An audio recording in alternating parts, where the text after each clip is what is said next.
on this new responsibility. Encouraging are not always easy, and your encouragement plays a very important role in helping our students stay motivated, disciplined,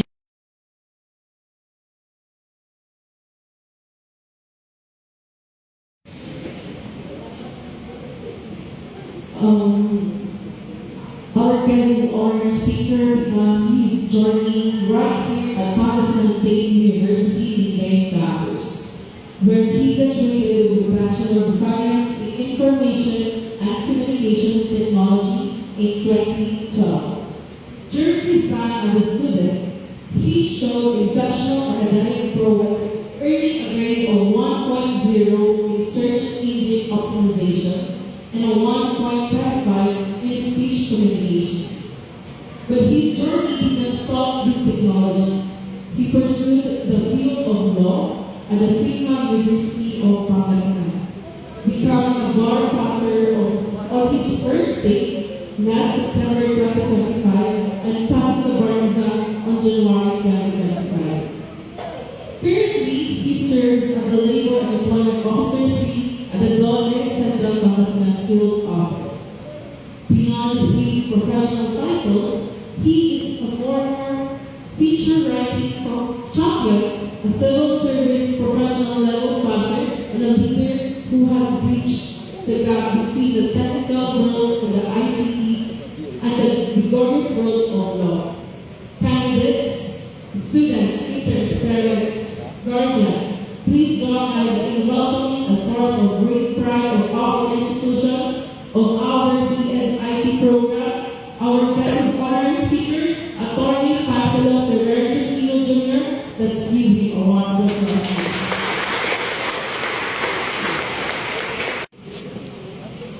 Ayan. Kamusta po kayo? Our dear parents, our guardians, as well as our IT, soon-to-be IT professionals. So, my heart is full po ngayong araw po na ito. And it's good to be back here po sa Pangasinan State University, Lingayen Campus, where I enrolled as an ICT student po. To summarize what I have learned in life from where I am currently, life has full of surprises as well as challenges along the way. Kagaya ninyo, isa lamang po ako sa mga nangarap na ordinaryong estudyante na magkaroon ng magandang buhay. So nung bata po ako, ang hilig ko lang po talaga is maglaro. So madalas po akong mapagalitan ng parents ko kasi madalas po akong late na umuwi po ng bahay sa kakalaro po namin ng baseball, meron pa kaming nilalaro ng football, pero syempre yung larong kali lang, kasi hindi naman tayo rich kid na kagaya ng mga kakilala ninyo, later, I was surprised when I was in elementary. I was included in the top 10 for the very first time. So I was the top 8 if I'm not mistaken. And sabi ko parang wala lang naman. Parang wala lang naman ito kasi nga puro laro lang yung iniisip mo, 'di ba, kapag bata ka pa lang.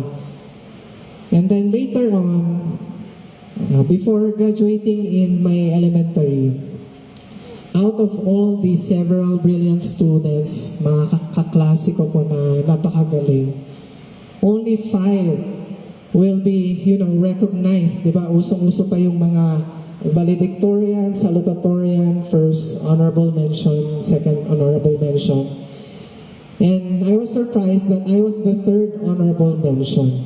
So I was the top 5 student before graduating, or when I was in our graduation. I could still recall, nakaupo po ako sa pinakaharap ng aming old gymnasium po sa Dagupan City, since ako po ay taga Dagupan.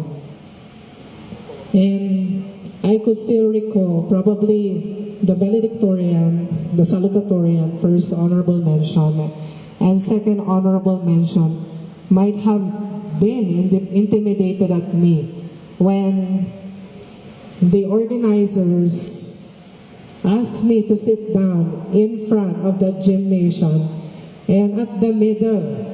So nasa gitna po ako nung araw na yon.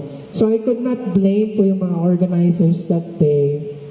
I was the only man standing in front kasi puro mga babae po yung aming mga matatalino talaga na mga kaklase no.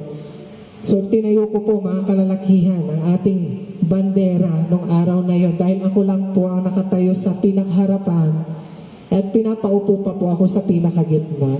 So others might have thought, well, ikaw ba ang valedictorian? Ikaw ba ang top 3? Bakit nasa gitna ka? Di ba? Parang they were puzzled, bakit ako? So, it might have created confusion also na they had been, mistakenly believed na ako yung class valedictorian. But I was only the top 5 student.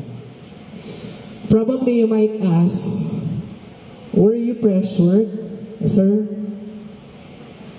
And I will tell you, no, not yet. Not until I was declared as the top student of the class as I entered the my first year in high school. So you could just imagine how I felt. Gusto ko lang po talagang maglaro nung bata po ako. And all of a sudden, kaka-first year ko pa lang, biglang number 1 po ako. Hindi ko alam kung anong ginawa ko pong magic para lang. So sobrang tuwa po ng aking parents, yung aking nanay. Yan, nagbigay pa nga siya ng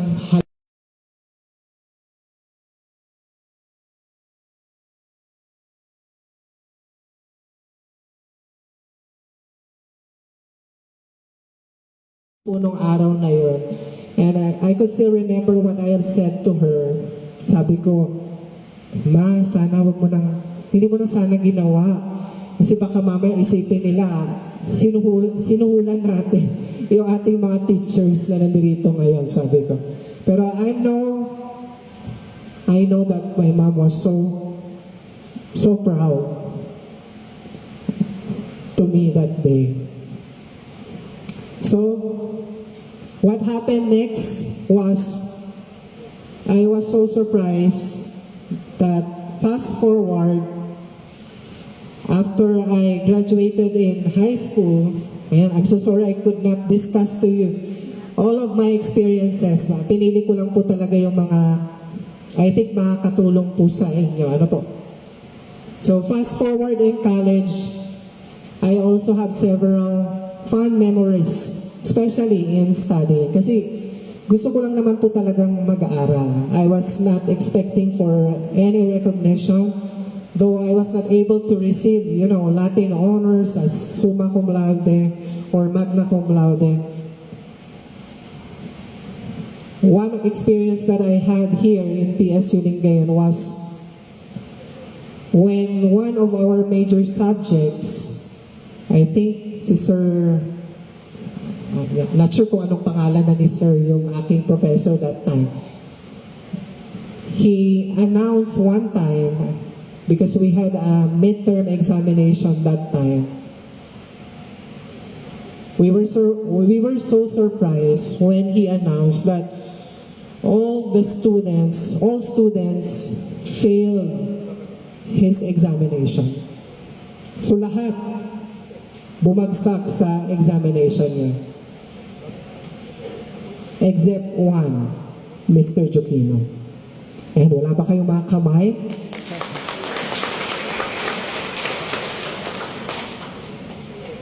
The second experience I had in relation to my studies here in PSU Lingayen was when I had magagandang memories ko dito po sa PSU Lingayen. Sa sobrang love na love ko po ang pag-aaral ko, you know what? Alauna na po ng hapon na yon, and it was scheduled that we will be having our midterm examination. Saturday po yun, hindi ko po makakalimutan. Isa po yun sa mga pinakamahirap na magbigay ng examination namin. I'm not sure kung nandito pa po siya, yung aking professor na yan. I could still recall yung instructions sa test paper namin that day. Nakalagay po, sabi po doon, all capital letters, correct minus wrong. Ano pa ba yung mga nakalagay doon? No turn